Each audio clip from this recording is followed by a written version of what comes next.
Hi, everyone. Welcome to another Writing Support Center workshop. My name is Giselle, and today's workshop is titled When to Use I Statements in Your Writing.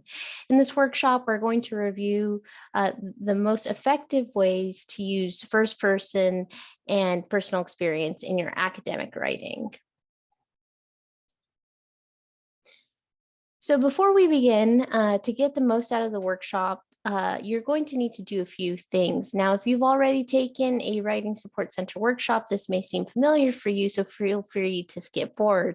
If this is your first time, let me explain to you a few things about how Writing Support Center workshops usually work. Wherever you access this workshop, whether it be the Writing Support Center Canvas shell or on your instructor's Canvas shell, there should be an activity worksheet. Now, on the Writing Support Center Canvas shell, there are two versions, both a Word and PDF version. Just download the one that works best for you. So if you prefer to type into Word, or if you prefer PDF, or if you just want to print it out and scan it or turn it in a physical copy if you're on campus, you can do that too. Just make sure you download the worksheet since it's going to help you understand a little bit more what we're going through during the workshop. I'm also going to suggest that you take your time. The awesome thing about recorded workshops is that you can pause and rewind as you need. So if I'm going a little too fast for you, just go ahead and pause. Or if you need to take time to write down your answers on the activity worksheet, you can pause as well. So just take your time so that you can get the most out of this workshop. So now the goals for this workshop, I have a couple.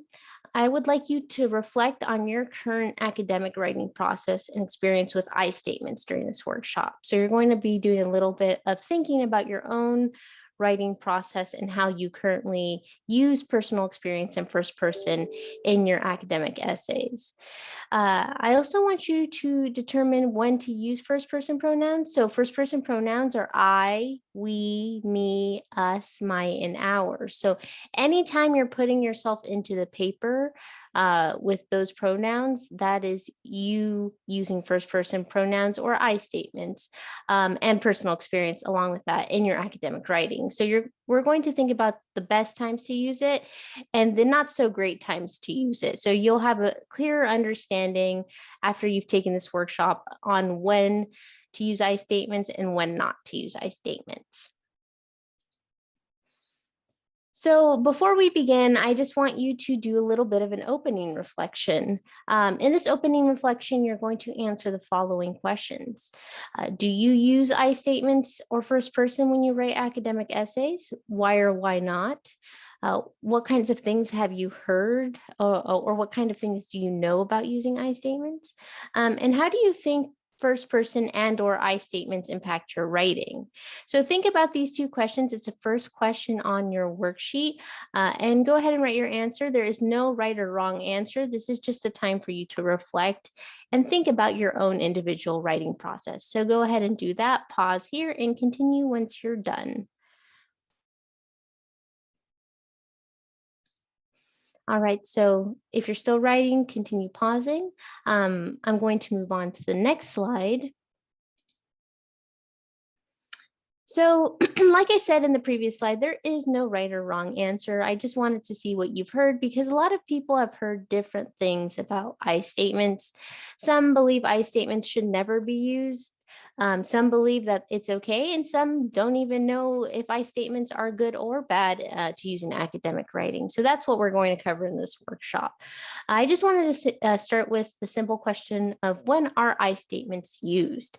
So there's two different times you'll usually use I statements in your writing, and that's when you use first person. I have this image here to remind you of what first person is. So like I said in the first one of the first slides, first person is anytime you use I or we,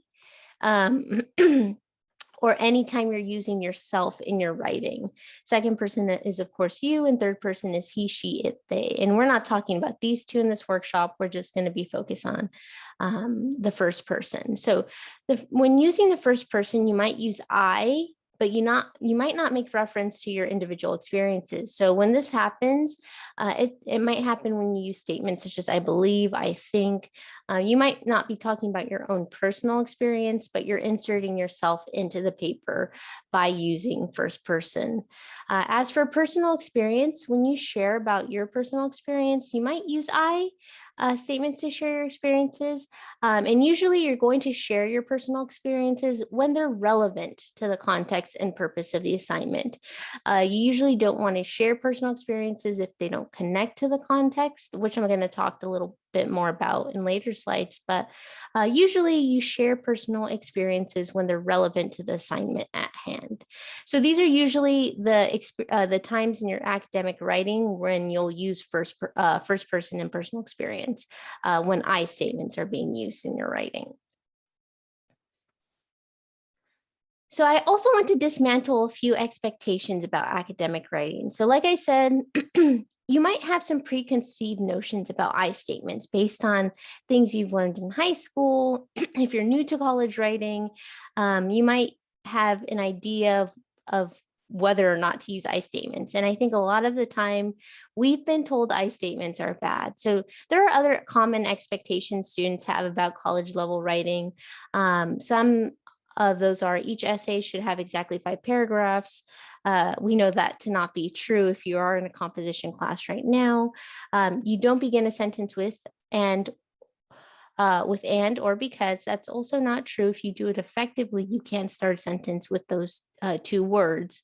Never include personal opinion. That's also not true. There's different ways to include personal opinion, but you do want to do that in your academic writing. And never use I in essays. You can use I, but there's a way to do it effectively. And that's what we're going to cover more in this workshop. These ideas are often derived from good advice. However, they sometimes become unnecessarily strict rules in our minds. And when that happens, it prevents us from being flexible to learn and adapt to different writing styles, because you might write one way for one essay, but then the next essay, your instructor might be asking you to provide a personal narrative, and you totally have to use I when you do that. So it's important to break those strict rules in your head and allow a little bit more flexibility for yourself when you write, so that you can adapt to different styles and you can adjust and use I when you need to. I'm not saying you want to use it all the time, but there are times where it's more effective than avoiding using it. In short, you will probably need to break some of the rules that I said above, particularly the rules that prohibit first person pronouns and personal experience. However, there are certainly some instructors who think that these rules should be followed. So it's always a good idea to ask your professor directly, especially in the case of I. Some professors do not want you to use it, and you shouldn't use it if that is their preference. And some professors are okay with it. So it just depends on your instructor. So always be sure to check. So when should you use first person and personal experience? There's a few different types of writing that I wanted to go over and give you an idea about when to use I statements. So as a reminder, these are just some examples, but you do always need to check with your instructor. So always check to make sure that they're okay with I statements. But I'm going to go ahead and start with reflective writing. And reflective writing tends to be more casual because that's when you're reflecting on your personal experiences. So I statements become necessary in that case. If you think about the first question we just did on the worksheet, that's a reflective question. That's a reflective writing piece. And of course, you're using I because you're talking about your experience. So generally with reflective writing, I statements are good. You also want to use a personal narrative. In personal narrative, you also want to use I statements or first person and personal experience, definitely. So if a prompt is asking for you to share your personal experiences or an autobiography, you need to use first person. It's necessary. For example, one assignment I have in my course is I ask students to write an educational autobiography. So with that, suggestion of an autobiography, you're talking about yourself and your educational experiences. So that's a form of using, or that's a form of writing when you do need to use first person and I statements because you're talking about yourself. using personal experience effectively means keeping it in service of your argument as opposed to letting it to become an end in itself or take over the paper. So you always just want to make sure you're using I statements effectively because that's what the paper is asking for. And you want to make sure that they're not taking over the paper, but they're actually adding to your argument. You also want to use I statements whenever it's just relevant to the assignment. So reference to your own experience can explain your interest in an issue, or it can even help you establish more authority on a topic. This is because personal experience can sometimes serve as evidence for your analytical and argumentative papers when it's relevant to the topic. So you would only bring up personal experience if so say you're doing a research paper, personal experience might not be necessarily appropriate for that kind of paper, because maybe you just need to be citing sources that are from the library, scholarly journals. Maybe that's what that assignment is asking for. So personal experience might not be appropriate for that. However, if you're writing a paper and the instructor is okay with you providing personal experience as evidence, or if you connect to something in the argument and you feel your personal experience will bolster your argument, that's a good time to use I statements or your own personal experience. But of course, it's also just dependent on the assignment. So only use I statements and personal experience when you know that it'll make your assignment or your argument more effective.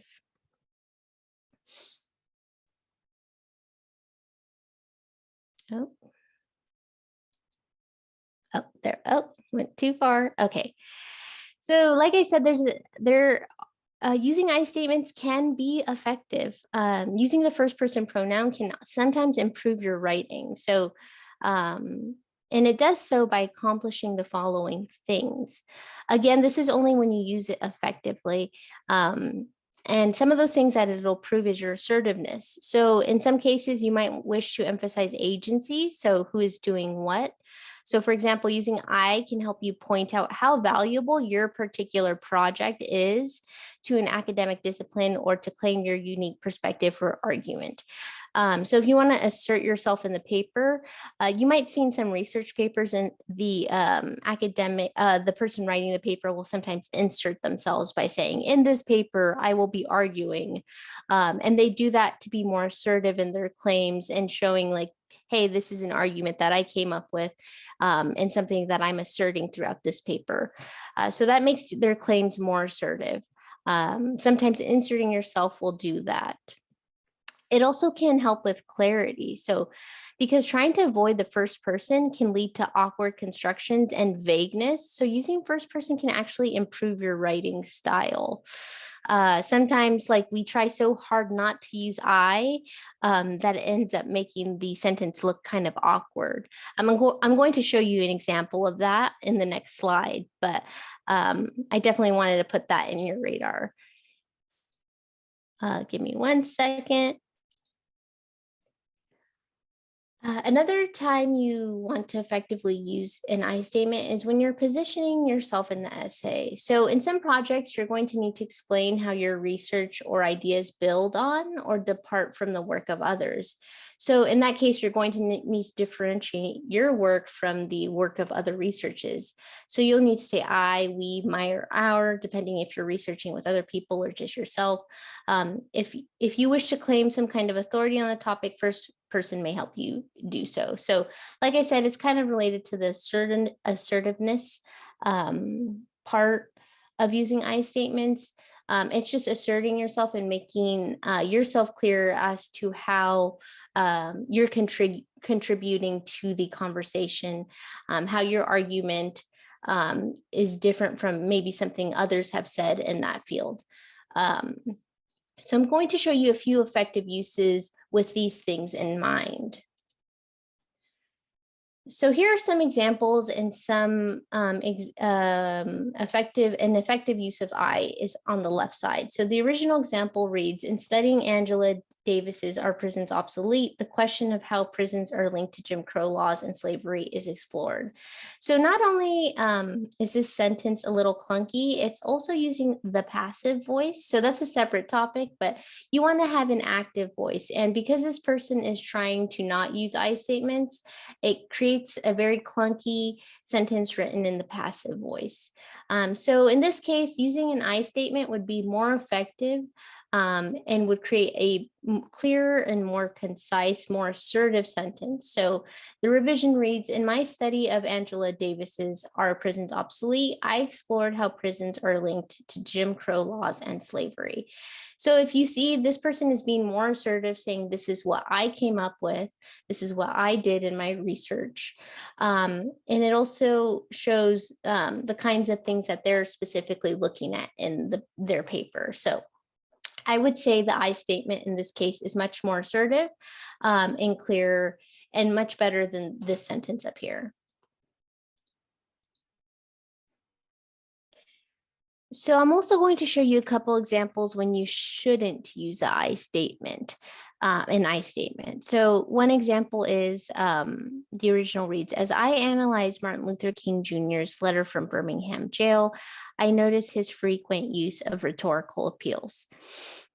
So this sentence isn't as clunky or as hard to read as this sentence. However, there's a better, more objective alternative, and that is a study of Martin Luther King Jr.'s letter from Birmingham jail reveals his frequent use of rhetorical appeals.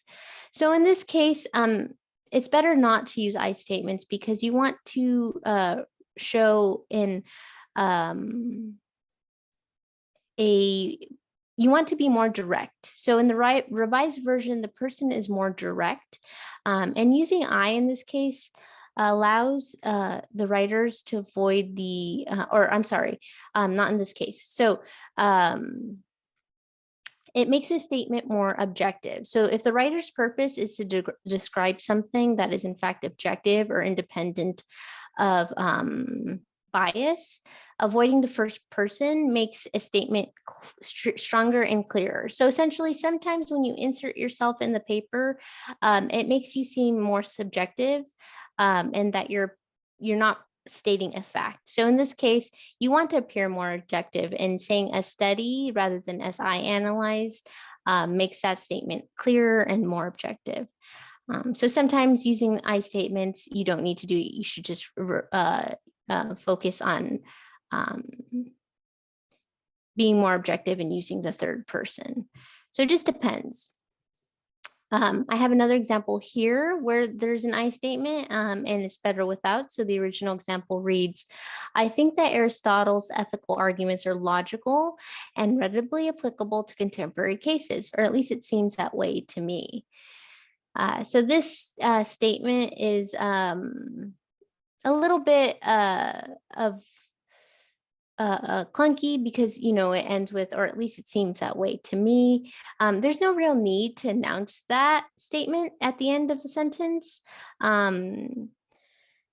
It's better to cut out those parts where the author's referring to themselves. So a more concise alternative would be Aristotle's ethical arguments are logical and readily applicable to contemporary cases. So this is better because this is your paper and readers will already assume that what you're saying is what you're thinking. So these are your ideas. There's no need to announce yourself and put yourself in the paper. So when there's no reason to put I statements, if it doesn't improve on your writing in any way, if it doesn't make it more clear and assertive like this usage does, then there's no point in using I statements. It's best to use I statements when you're providing an example that's relevant, that might be your own personal example, or if you want to be assertive and show that this is something that you did. But if there's no need for it, if it will make you look subjective and make your claim less objective, always opt to not use I statements, like in this case. And if you can just be more concise by taking out the I statements, then opt for this alternative. So it's just a matter of deciding when it's relevant for your paper and when it's needed to make your argument more assertive and clear. If using I statements don't do that, then opt not to use them. All right, so now we're going to dive into an activity where you're going to check for your use of I statements. This is the second activity on the worksheet. So now that we've reviewed when and how to use first person and personal experience, review an essay you are currently writing or revising. If you're not currently writing or revising anything, you can also use a previous essay to practice this. Find a sentence where you use the first person pronoun. So that could be I, we, anything where you're inserting yourself into the paper. Reflect on whether or not that usage is effective. If it is, explain why and how your usage of I is effective and relevant to the assignment. If it's not effective, explain why you might need to revise the statement. If there is room for growth, revise a statement by adjusting how you use I, or consider rewriting it without I. So if you don't need to use I, take it out. So go ahead and do that. That question is divided up into 3 parts on the worksheet. You're first going to write the sentence that you found, your explanation of whether or not you find it effective. And then the last part is if you choose to revise. So if you think your usage is effective, you don't need to do that third part. If not, I highly suggest you revise on that third part of the question. So go ahead and pause here, do that, and continue once you're ready. All right, so I just wanted to provide my source before I end the workshop. I did use the Writing Center at the University of North Carolina.